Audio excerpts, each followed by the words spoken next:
A little while ago, Valve just announced 3 new items that will essentially coexist with the Steam Deck.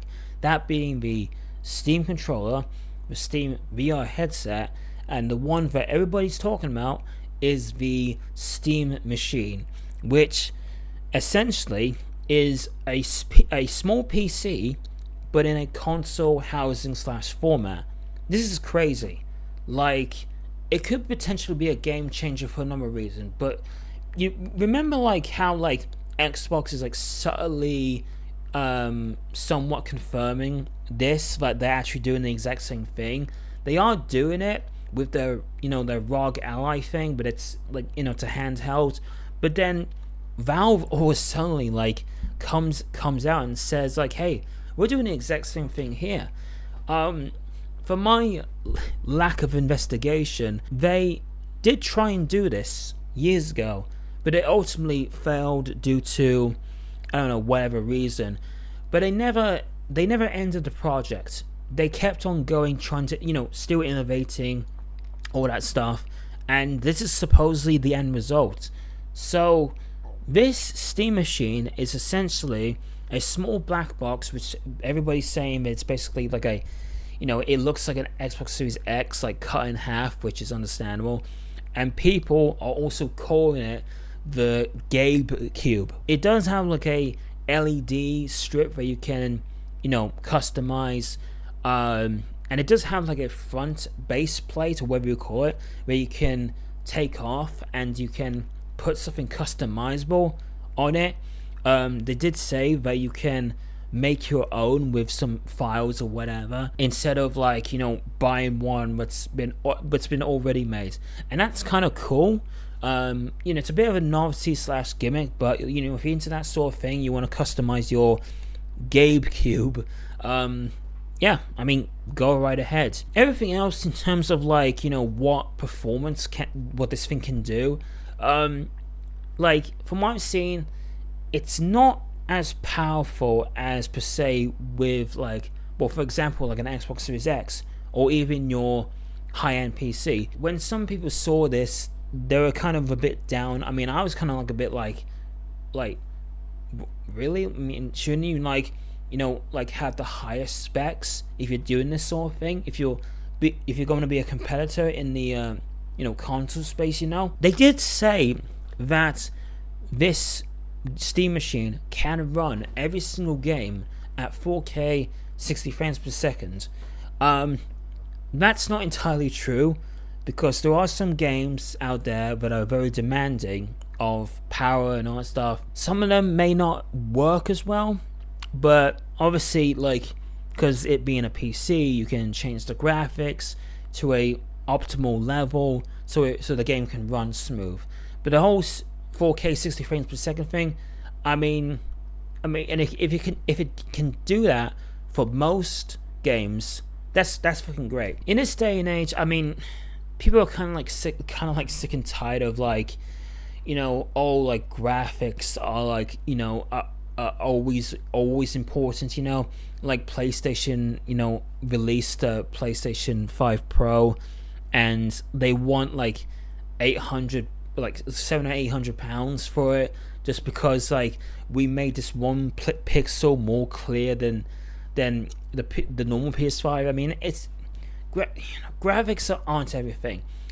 People just want their games to run well, and that to see it clear. But the one thing that this Steam Machine has more than Xbox, PlayStation, is that the amount of games that they have on Steam. I know that Steam is the more popular place to buy your games, and playing games on PCs is the more popular choice overall, because of like Xbox and PlayStation are putting their games on PC now.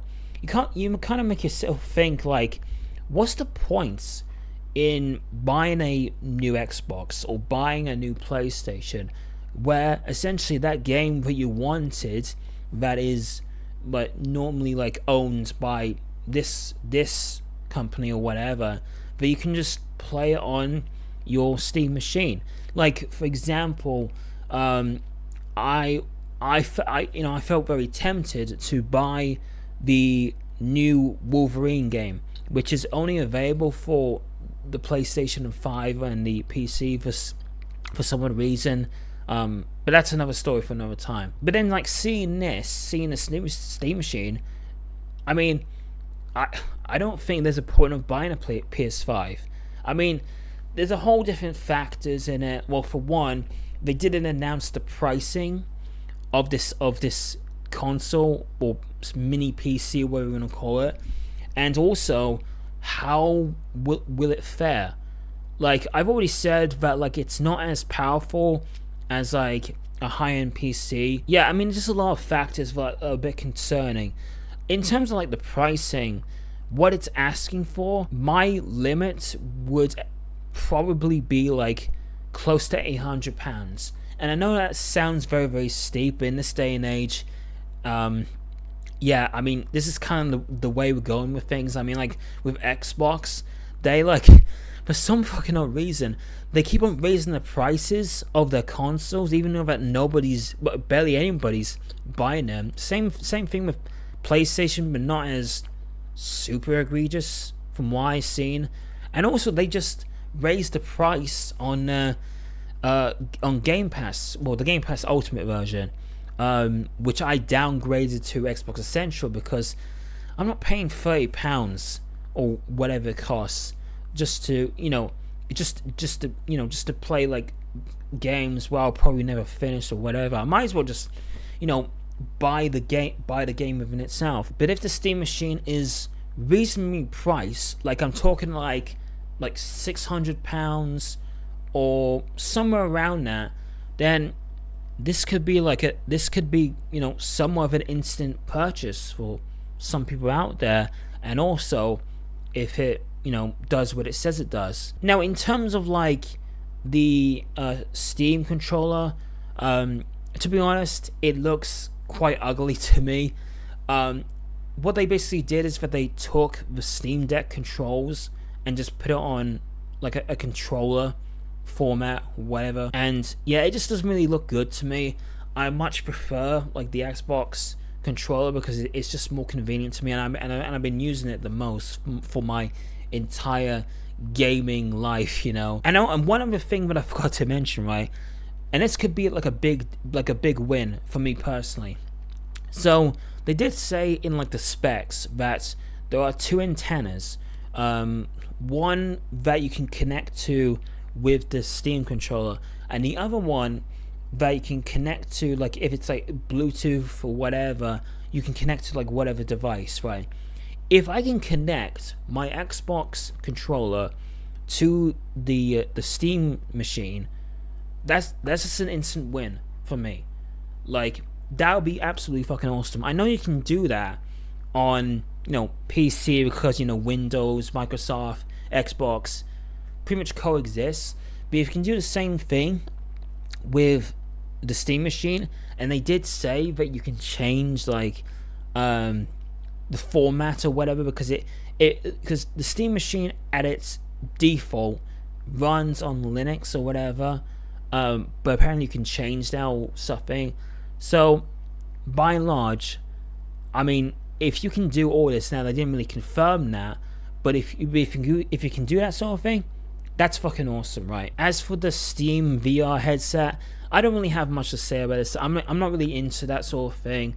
Although I would say it is kind of cool that you can play normal games other than VR games while you're wearing the headset. So that's pretty cool, I guess. That's really about it.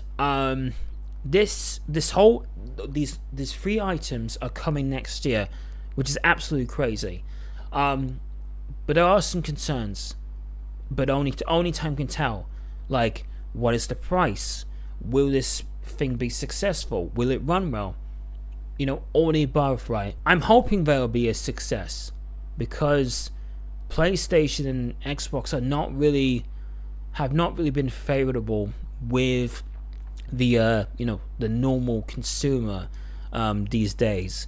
And so with Valve and Steam being like super consumer friendly, actually, like a couple months ago, I made like a Steam account.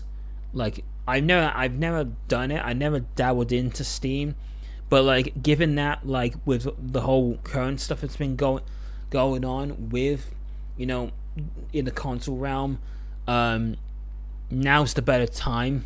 You know, I would say to do that sort of thing. Yeah, like tell me what you guys think about this. Are you excited for it? Are you concerned about it? And yeah, that's really about it, guys. I'll see you later.